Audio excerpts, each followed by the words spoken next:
Have you ever had days where you're not exactly sad, but you're not happy either? You're just there, going through the motions, doing what needs to be done, but without that spark you used to have. You sleep, but somehow still wake up tired. You see people laughing and enjoying themselves, but you feel like you're watching it from behind a glass wall. Welcome back to the quiet mind. This is where we slow down for a little while, look at the parts of life we often rush past, and figure out how to take care of the mind that's carrying us through it all. In today's episode, we're talking about something that creeps in so silently you might not even realize it's there until you're already in it. This is the burnout you don't notice. And in the next few minutes, we're going to talk about how it shows up, why it's so easy to miss, and how you can gently bring yourself back before it pulls you too far under. It doesn't start with exhaustion. It starts with little things.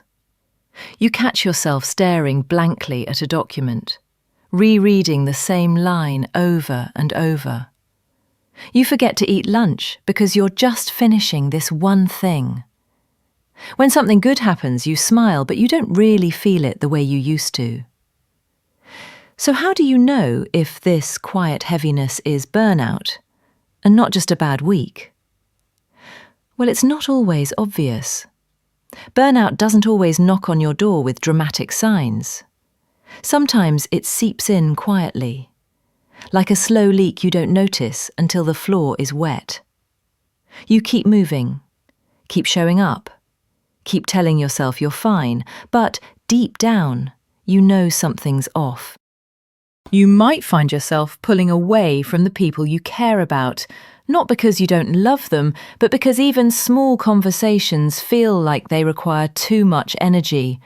You might feel strangely flat, not devastated, but not joyful either, and maybe you can't remember the last time you felt truly excited about something. Why do we ignore this? Maybe because we've been taught that slowing down is lazy, or that asking for help means we're not strong enough. Maybe because society praises the ones who push through, who stay busy, who don't make excuses. And so we keep going, thinking we'll rest later, but later never seems to come. It hides in everyday life. Think about the person who says yes to every request at work, thinking, just one more week and I'll have some breathing room. But that 1 week turns into 3 months. Or the parent who hasn't had a single uninterrupted moment to themselves in years, but feels guilty for even wanting one. Or the student who's so afraid of falling behind that they stay up till 3 a.m., night after night. The danger with this kind of burnout is that you can function for a long time without realizing you're running on fumes. And when the crash finally comes, it's not just tiredness. It's losing interest in the things that used to make you feel alive. It's looking at the future and feeling nothing. It's your mind whispering, I don't know if I can keep this up, even though you're still showing up every day. So, how do we catch it before it gets to that point? The first step is to be honest with yourself. Ask, am I running low? And if the answer is yes, don't push it aside. This isn't weakness, it's awareness. Next, see if there's just one thing you can take off your plate for now, not forever. Just enough to give yourself some breathing space.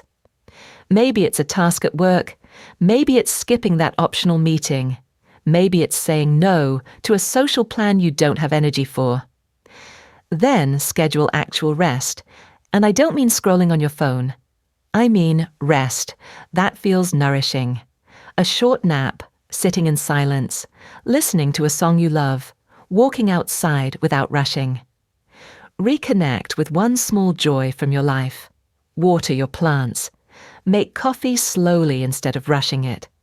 Watch that one comfort show you've seen 100 times. It doesn't have to be big. The point is to remind yourself that you can still feel something good. And if you can, talk to one person about it. Not so they can fix it for you, but so you don't have to hold it all alone. Sometimes, just speaking it out loud lightens the load.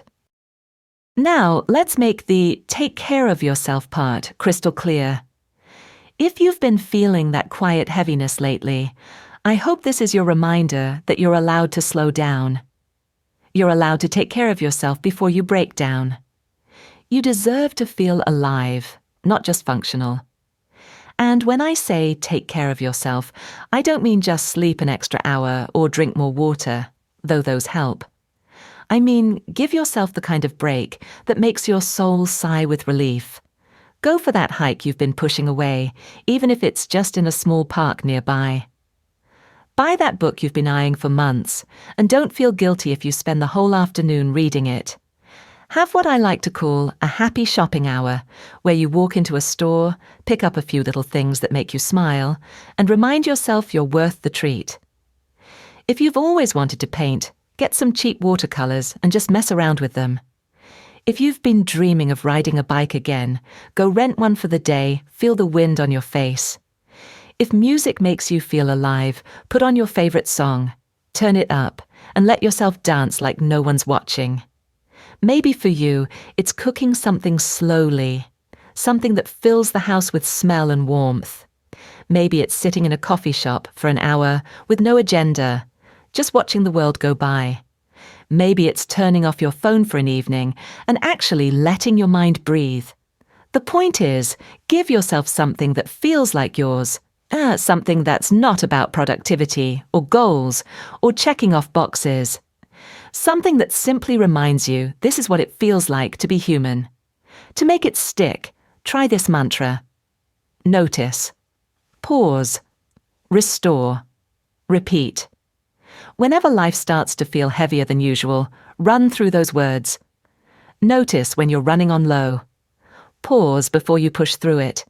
Restore yourself in some small, meaningful way. And repeat, because self-care is not a one-time act. It's a rhythm you keep. And here's another you can keep close. Give yourself the smallest permission to rest, the gentlest space to breathe, and the quietest room to feel joy again. That's how recovery begins.